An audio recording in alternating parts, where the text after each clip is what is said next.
আমার মামি ছিলেন অসাধারণ সুন্দরী এবং তরুণী। আমাদের মধ্যে বয়সের পার্থক্য ছিল মাত্র ৪-৫ বছরের। মা-বাবার অকাল মৃত্যুর পর মামি আমাকে তার নিজের বাড়িতে নিয়ে গিয়ে আমার যত্ন নিতে শুরু করেন। তবে আমি বুঝতে পারছিলাম না, কেন তিনি আমাকে এত ভালোবাসা দেখাচ্ছেন। একদিন রাতে মামা বাড়িতে ছিল না। মামি হঠাৎ আমাকে ডেকে তার শোবার ঘরে নিয়ে গেলেন এবং বললেন যে একা ঘুমাতে তার ভয় লাগছে, তাই আমি তার সাথে ঘুমানোর সিদ্ধান্ত নেই। তারপর মাঝ রাতে হঠাৎ ঘুম ভেঙে যায়, দেখি মামি এখনও জেগে আছেন আর তিনি, বন্ধুরা আজকের গল্পটি অনেক বেশি স্পেশাল, তাই সবাই রেডি হয়ে যাও। দয়া করে গল্পগুলো ভালো লাগলে ভিডিওটি লাইক, শেয়ার এবং চ্যানেলটি সাবস্ক্রাইবই করো প্লিজ। আমার জীবনের এক সময় এমন ছিল যখন আমি খুবই অস্বস্তিতে ছিলাম। আমার মা-বাবা মারা যাওয়ার পর আমার মামি আমাকে তার নিজের বাসায় নিয়ে আসেন। তিনি আমার থেকে মাত্র কয়েক বছর বড় ছিলেন, কিন্তু তাতে কিছুই যায় আসেনি। তিনি আমার নতুন অভিভাবক হয়ে উঠেছিলেন। তার স্নেহ ও ভালোবাসা আমাকে সব সময় ঘিরে রাখত। আমি তাকে অনেক ভালোবাসতাম। দিন গড়ানোর সাথে সাথে আমি লক্ষ্য করলাম মামি আরও খোলামেলা হয়ে উঠছেন। তার পোশাক ও আচরণে পরিবর্তন এসেছে এবং তিনি যেন স্বাধীনভাবে চলাফেরা করছিলেন। তবে আমি কখনোই তার প্রতি অসম্মানজনক কিছু ভাবিনি। তার সাথে আমার সম্পর্ক ছিল একদম মা-ছেলের মতো। তবে কিছু সময় পর মামার অনুপস্থিতিতে মামি আমার সাথে বেশি সময় কাটাতে শুরু করলেন। তিনি হয়তো একাকিত্ব অনুভব করছিলেন, আর আমার উপস্থিতি তাকে কিছুটা সান্ত্বনা দিচ্ছিল। আমি সবসময় তাকে সম্মান করতাম এবং তার যত্ন নিতাম। আমাদের সম্পর্কে কোনো অবাঞ্ছিত সীমা অতিক্রম করিনি। কারণ আমাদের সম্পর্কের ভিত্তি ছিল পারস্পরিক সম্মান এবং যত্ন। আমি তখন মাত্র ১৭ বছর বয়সের ছিলাম এবং আমার মামি আমার থেকে মাত্র কয়েক বছরের বড় ছিলেন। মামি ছিলেন একজন স্নেহময় মানুষ, তবে তিনি নিজের মধ্যে এক ধরনের আলাদা সৌন্দর্য বহন করতেন। তার চেহারা ও পোশাক সবসময় তাকে আলাদা করে তুলত। যদিও তিনি আমার চেয়ে বয়সে কিছুটা বড় ছিলেন, তবুও তার মধ্যে এক ধরনের স্বাধীনতা ছিল যা আমি সবসময় লক্ষ্য করতাম। একদিন রাতে মামা ফোন করে জানালেন যে তিনি সেই রাতে বাড়ি ফিরতে পারবেন না, কারণ তিনি অন্য শহরে ছিলেন। মামি এই সংবাদ শুনে বেশ খুশি হলেন এবং বললেন, আজ তুমি আমার ঘরে ঘুমাও, তোমার মামা আজ বাড়িতে আসবেন না। আমি বুঝতে পারলাম যে মামি আমাকে বেশি সময় দিতে চাচ্ছেন, কারণ তিনি একাকিত্ব বোধ করছিলেন।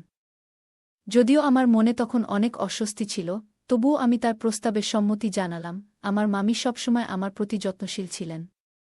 আমি তখন যুবক হতে শুরু করেছি, আর এই সময়ে তার সান্নিধ্য আমাকে মানসিকভাবে সমর্থন দিয়েছে। যদিও তার উপস্থিতি মাঝে মাঝে আমাকে সংকুচিত করে তুলত, তবুও তার প্রতি আমার শ্রদ্ধা ও ভালোবাসা কখনোই কমেনি। আমার জীবন তখন অনেক কঠিন ছিল, কিন্তু আমার মামি সবসময় আমাকে আগলে রেখেছিলেন। আমার বাবা ও দাদু দাদি অনেক আগেই চলে গিয়েছিলেন, আর মামি বিয়ের পর থেকে তিনি আমার জীবনের সবচেয়ে আপনজন হয়ে উঠেছিলেন। আমাদের সম্পর্ক ছিল একেবারে নিঃস্বার্থ এবং ভালোবাসায় ভরা, যেখানে কোনো ধরনের অসম্মান বা অশালীনতার স্থান ছিল না। একদিন মামা বললেন, তুমি এই ছেলেটাকে তার খালার কাছে পাঠিয়ে দাও, আমরা এর দায়িত্ব নিতে পারব না। মামির চোখে জল এসে গেল। তিনি বললেন, আপনি কিভাবে এমন কথা বলছেন? এটি আমাদের পরিবারের একজন। আমি তাকে কখনো একা ছেড়ে দিতে পারব না। মামা রাগান্বিত হয়ে বললেন, আমার ব্যবসায় এখন অনেক চাপ। আমি আর্থিকভাবে ভালো অবস্থায় নেই। অতিরিক্ত দায়িত্ব নিতে পারব না। আমি এই কথাগুলো শুনে আরও বেশি ভেঙে পড়লাম। আমার ভবিষ্যৎ নিয়ে অন্যরা সিদ্ধান্ত নিচ্ছিল, আর আমি কিছুই করতে পারছিলাম না। মামি তখন মামার সামনে হাত জোড় করে বললেন, দয়া করে এমন অবিচার করবেন না। সে ইতিমধ্যেই অনেক বড় আঘাত পেয়েছে। আমি প্রতিশ্রুতি দিচ্ছি, তার কারণে আপনাকে কখনো কোনো সমস্যায় পড়তে হবে না। মামা তখন বললেন, তুমি বুঝতে পারছ না, আমাদের আয়ের অবস্থা খুব খারাপ। বাড়ির খরচ চালাতেই হিমশিম খাচ্ছি। আরও একজনের দায়িত্ব নেওয়া আমার পক্ষে সম্ভব নয়। মামি তাকে বোঝানোর চেষ্টা করলেন, আমরা এই বাড়িটি ভাড়াই দিতে পারি। তাতে কিছু আয় হবে। আমার জীবন এক সংকটের মধ্য দিয়ে যাচ্ছিল। বাবা মা চলে যাওয়ার পর আমি একেবারে একা হয়ে পড়েছিলাম। আমার মামা মামি আমার জন্য অনেক কিছু করলেন। তারা আমার বাড়ি এবং বাবার ব্যবসা ভাড়ায় দিয়ে আমার জন্য অর্থের ব্যবস্থা করলেন। তারা বললেন, যখন বড় হবে তখন নিজেই সবকিছু দেখাশোনা করতে পারবে। শুধু কিছু বছরের অপেক্ষা। আমি তখন মামির ঘরে থাকতে শুরু করলাম। তারা আমাকে একটি ছোট ঘর দিয়েছিলেন, যেখানে একটি সিঙ্গেল বিছানা এবং একটি আলমারি ছিল। মামা আমাকে স্কুলে ভর্তি করিয়ে দিলেন, নতুন পোশাকও কিনে দিলেন।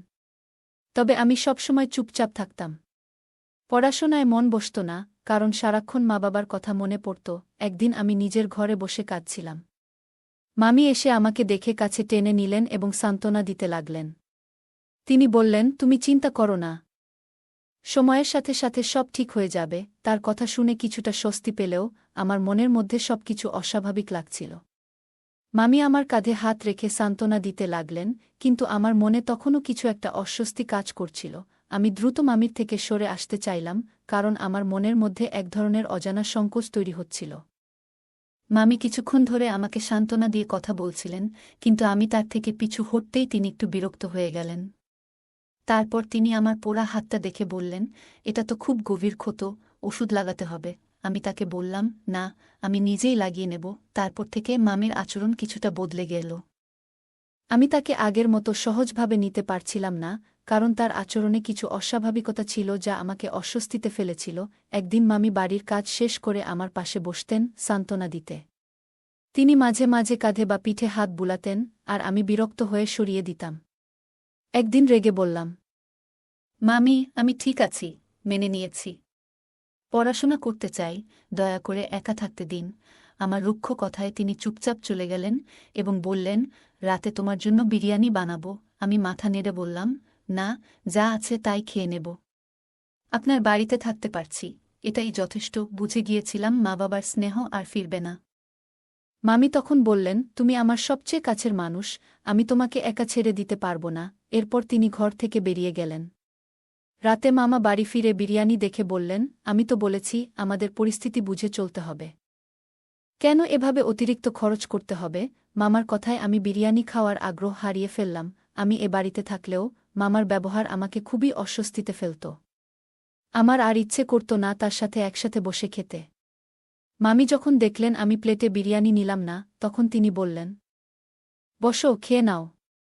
এই বিরিয়ানি আমি তোমার মামার টাকা দিয়ে রান্না করিনি, বাড়ি আর দোকান থেকে পাওয়া ভাড়ার টাকায় করেছি। এ কথা শুনেই মামা রেগে গেলেন। মামা টাকার কথা শুনে রেগে গিয়ে বললেন, যদি এই টাকাটা ভাগ্নের টাকা দিয়ে আসে, তাহলে আমি কেন খাব? তারপর তিনি রাগ করে উঠে চলে গেলেন। মামি বিরক্ত হয়ে বললেন, আপনি কেন এসব নিয়ে ঝামেলা করছেন? আমি তো আপনাকে কিছু বলিনি যে আপনি খেতে পারবেন না। আপনি টাকার কথা বলেছিলেন, আমি তাই পরিষ্কার করে বললাম। কিন্তু মামা আর থামলেন না, সোজা নিজের ঘরে চলে গেলেন। আমার মনও খাওয়ার জন্য আর থাকল না। আমি উঠতে চাইলাম, কিন্তু মামি আমার হাত ধরে বললেন, এটা তো তোমার মামার রোজকার ব্যাপার। তুমি বসো, আমি তোমার জন্যই তো বিরিয়ানি রান্না করেছি। এই বলে তিনি একটি লোকমা আমার মুখের কাছে আনলেন। আমি মন না চাইলেও খেয়ে নিলাম। এরপর আমি নিজেই প্লেটে বিরিয়ানি নিতে গেলাম, কিন্তু মামি বললেন, আজ আমি তোমাকে নিজের হাতে খাওয়াবো। তারপর তিনি নিজেই আমাকে খাওয়াতে শুরু করলেন। কিন্তু এক অস্বস্তিকর বিষয় আমার মনকে নাড়া দিল। মামি এক লোকমা আমার মুখে দিতেন, আরেকটি নিজে খেতেন। তিনি অনবরত আমাকে এক দৃষ্টিতে দেখছিলেন, যা আমার জন্য বেশ অস্বস্তিকর হয়ে উঠেছিল। যদিও তিনি আমার মামি ছিলেন, তবু তার আচরণ আমাকে বেশ অদ্ভুত লাগছিল। তিনি হঠাৎ বললেন, তুমি তোমার বয়সের তুলনায় অনেক পরিণত দেখাচ্ছ। মামি একদিন বললেন, তোমার চেহারা তোমার বাবার মতো দেখতে অনেকটাই মিল। তোমার বয়স 17 হলেও দেখতে 20 বছরের মতো লাগছে। ক্লাসের মধ্যে আমার উচ্চতা এবং চেহারার জন্য পরিচিত ছিলাম। মামি দেখতে সুন্দরী ছিলেন, তবে মামা সাধারণ চেহারার মানুষ ছিলেন। মামা ছিলেন অনেকটা রাগী স্বভাবের এবং মামা মামির মধ্যে সবসময় ঝগড়া করে থাকত। তাদের বিয়ের 5 বছর পার হলেও সন্তান হয়নি, যার কারণে তাদের মধ্যে সম্পর্ক আরও খারাপ হয়ে গিয়েছিল। একদিন আমি গোসল করে বের হচ্ছিলাম, তোয়ালে দিয়ে চুল মুছছিলাম। তখনই মামি আমার ঘরে এসে জিজ্ঞেস করলেন, নাস্তা কি খাবে? আমি তাড়াতাড়ি করে বললাম, মামি, যেটা আপনি প্রতিদিন বানান সেটাই ঠিক আছে।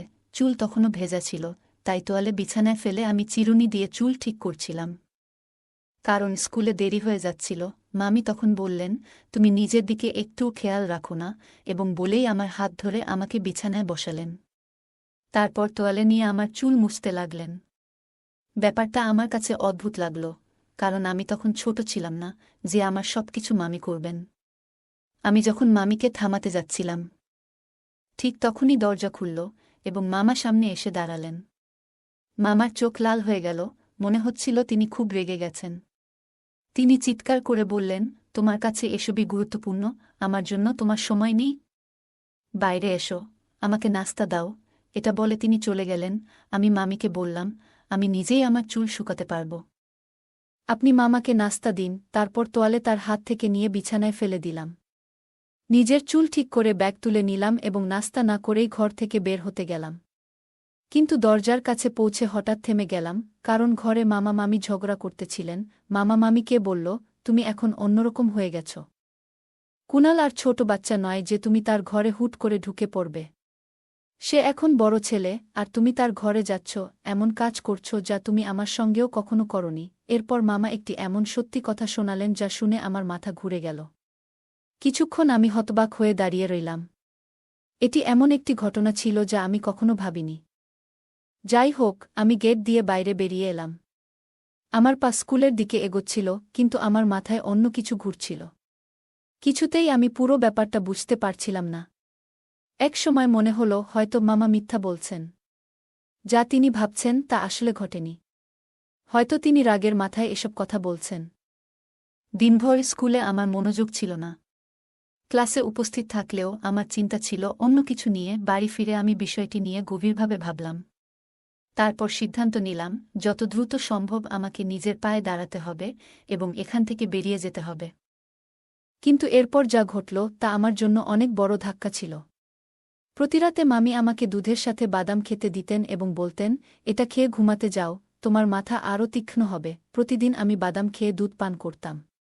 তারপর বড় একটি ঘটনা ঘটল। আমি গভীর ঘুমে ডুবে গিয়েছিলাম, কিন্তু সকালে উঠে ফ্রেশ হওয়ার পরিবর্তে নিজেকে আরও ক্লান্ত ও ভারী অনুভব করতাম।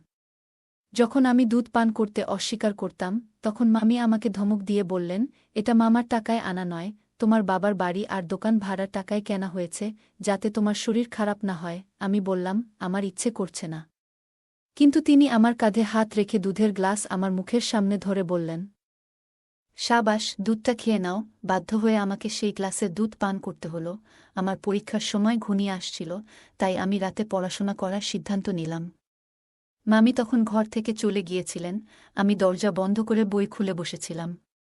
কিন্তু হঠাৎ করে আমার উপর এক ধরনের ভারী ঘুমের আস্তরণ নেমে এলো। আমি ঘুমাতে চাইনি, পড়াশোনা করতে চেয়েছিলাম, কিন্তু চোখের পাতাগুলো যেন নিজের নিয়ন্ত্রণে ছিল না। একটু পরেই আমি গভীর ঘুমে তলিয়ে গেলাম। রাতের কোনো এক সময় হঠাৎ আমার ঘুম ভেঙে গেল। শরীরে অদ্ভুত অনুভূতি হচ্ছিল, কিন্তু আমি সেই অনুভূতিটা ঠিক কী তা বোঝাতে পারছিলাম না। আমি খুব গভীর ঘুমেছিলাম, এতটাই গভীর যে বুঝতে পারছিলাম কেউ যেন অদ্ভুত কোনো শব্দ করছে। হয়তো সেটা বিড়ালের ছিল, কিন্তু ঘুমের কারণে পুরো বিশ্বাসটা পরিষ্কার হচ্ছিল না। সকালে যখন জেগে উঠলাম, আমার শরীর খুবই ভারী লাগছিল। বিছানায় উঠে বসলাম, দেখলাম আমার বইগুলো বিছানা ছড়িয়ে ছিটিয়ে পড়েছিল না। কারণ পড়তে পড়তেই ঘুমিয়ে পড়েছিলাম। কিন্তু বিছানার উপর কোনো বই ছিল না, যা আমার মনে এক ধরনের অস্বস্তি তৈরি করল। আরেকটি বিষয় আমাকে অবাক করল, সেটা হলো বিছানার চাদরটা একপাশ থেকে এলোমেলো হয়েছিল।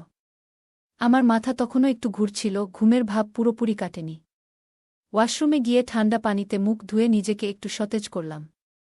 আমি যখন আবার ঘরে ফিরে এলাম, দেখি বিছানায় একটি সোনার টপস পড়ে আছে, যা কোনো নারীর হতে পারে। এটা দেখে আমি অবাক হয়ে গেলাম। আমার ঘরে কিভাবে একজন নারীর কানে টপস আসতে পারে? আমি সেটি হাতে তুলে নিলাম এবং সে বিষয়েই ভাবতে শুরু করলাম। ঠিক তখনই দরজা খুলল, আর মামি দ্রুত ঘরে ঢুকলেন। আমি তাড়াতাড়ি টপসটি মুঠোয় লুকিয়ে ফেললাম। আমি বললাম, জি মামি, কি বলছিলেন? তিনি খুবই অস্থির দেখাচ্ছিলেন। তবে ভেজা চুল দেখে মনে হলো তিনি কিছুক্ষণ আগে স্নান করে এসেছেন। তিনি বললেন, না কিছু না, আমি তোমার ঘরের চাদর ঠিক করতে এসেছিলাম। আমি বললাম, থাক মামি, আমি নিজেই করে নেব, কিন্তু তিনি জোর দিয়ে বললেন, না না, আমি করে দিচ্ছি। তুমি কেন করবে? আমি তখন বললাম, মামি, রাতে পড়তে পড়তে আমি ঘুমিয়ে পড়েছিলাম। আমার বইগুলো ছড়িয়ে ছিটিয়ে ছিল। কিন্তু সকালে সবকিছু ঠিকঠাক দেখলাম। তিনি বললেন, হ্যাঁ, আমি তোমার ঘরে এসেছিলাম। তুমি তখন গভীর ঘুমেছিলে, তাই আমি তোমার বইগুলো তুলে টেবিলে রাখি। আমি আর কিছু জিজ্ঞেস করলাম না, কিন্তু মাথায় কিছু অদ্ভুত চিন্তা ঘুরছিল। ঠিক তখনই আমার দৃষ্টি মামির কানের দিকে গেল। আর আমি বিস্মিত হয়ে পড়লাম। তার এক কানে টপস ছিল, কিন্তু অন্য কানে কিছুই ছিল না। আমি অবাক হয়ে বললাম, মামি, আপনার টপস কোথায়? মামি তৎক্ষণাৎ নিজের কানের দিকে তাকালেন এবং বললেন, মনে হয় কোথাও পড়ে গেছে, হয়তো ঘরেই কোথাও আছে। আমাদের বাড়িতে এমন কেউ আসে না যে চুরি করে নিয়ে যাবে। আমি হাত বাড়িয়ে দিলাম, আর তিনি আমার মুঠো খুলে দেখলেন যে সেই টপস আমার হাতেই ছিল। এটি দেখে মামি আমার দিক থেকে দৃষ্টি সরিয়ে নিলেন। অদ্ভুত ব্যাপার হলো, মামি একবারও জিজ্ঞেস করলেন না এই টপস আমার কাছে কোথা থেকে এলো। তিনি চুপচাপ টপস নিয়ে ঘর থেকে বেরিয়ে গেলেন, কিন্তু আমার মাথায় অনেক চিন্তা ঘুরছিল, এটা আসলে কি ঘটল। এরপর থেকে আমি মামির সঙ্গে আরও বেশি দূরত্ব বজায় রাখতে শুরু করলাম। এই ঘটনা ঘটার প্রায় 1 মাস পর মামির শরীর খারাপ হতে শুরু করল।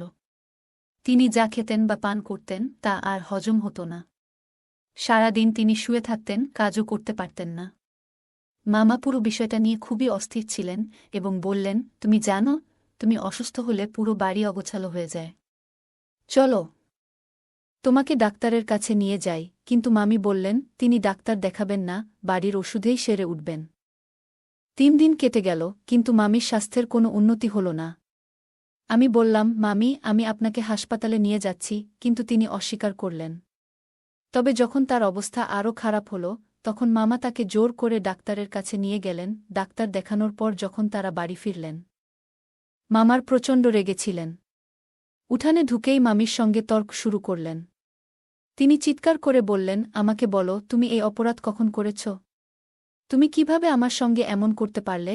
আমি কিছুই বুঝতে পারছিলাম না, মামা কেন এত রেগে আছেন। মামি তখন অসুস্থতার কারণে খুব দুর্বল হয়ে পড়েছিলেন, আর তার মুখের রঙও ফিকে হয়ে গিয়েছিল। আমি বললাম, মামা, আপনি দেখছেন না মামির শরীর খারাপ? আপনি কেন তাকে এমন বকাঝকা করছেন?